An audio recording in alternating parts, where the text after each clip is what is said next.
Where do you think the U.S. economy is right now? Is the budget that President Obama submitted the right way forward? Are the Republican critiques of it correct? Where do you stand? Well, President Obama has lost control of the agenda.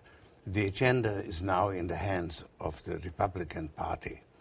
And they are going to pursue a very strong effort to cut services by refusing to have any tax increases, by forcing the extension of the Obama tax cuts also for the top 1 or 2%.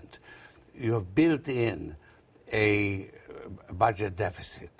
Therefore, you've got to cut services.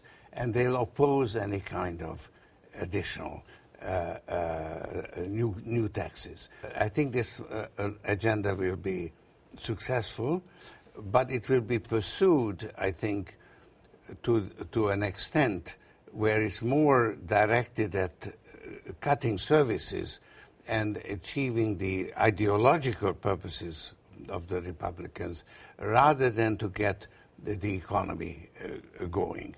So I think this will have a negative effect on the economy. Do you think overall Obama has handled the economy well? No. No, I've been critical of it, and I think that he made one major error. He had to bail out the banking system, because without it, we would be in a depression. But the way he did it was the wrong way, because he should have injected capital where it was missing. There was a hole in the equity, and he should have provided equity.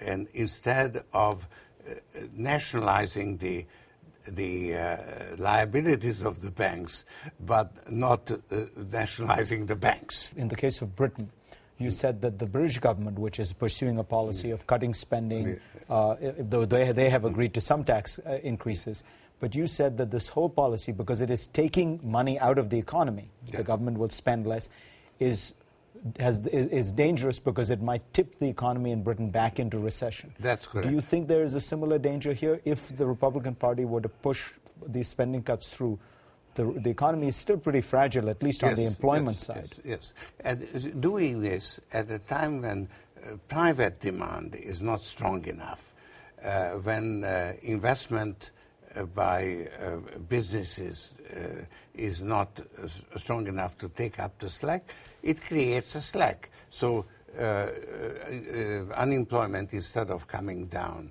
is likely to remain pretty high. And to have these resources permanently unemployed is basically very harmful to the economy. Now, you know what the Republicans will say. They say that if we don't do this, we will face a crisis because we are borrowing all this money and the bond market won't lend us this money. Now, you are maybe the world's leading expert on this subject because you have literally accumulated a fortune of tens of billions of dollars, figuring out when bond markets will support governments and when they won't. When you look at the U.S. government right now, do you think it is in danger of facing a crisis where it won't be able to borrow anymore, that the bond market will punish it? Yes, that's more or less in the cards, because we are not applying fiscal stimulus, because the ideology is that the governments can't do anything right? So we can't expect the government to help. So you have idle resources, and the Federal Reserve is providing quantitative easing. Well, I think when it expires, they won't give it anymore. But it does create excess money supply, and when you stop pushing money into the economy, interest rates are going to go up. And it will be the rise of interest rates that is going to choke off the economic recovery. So you foresee a rise in interest rates in the United States, which will kill growth? That's right. Do you think that there's danger of state or municipal defaults? There will be fear of it, and there will be defaults, yes.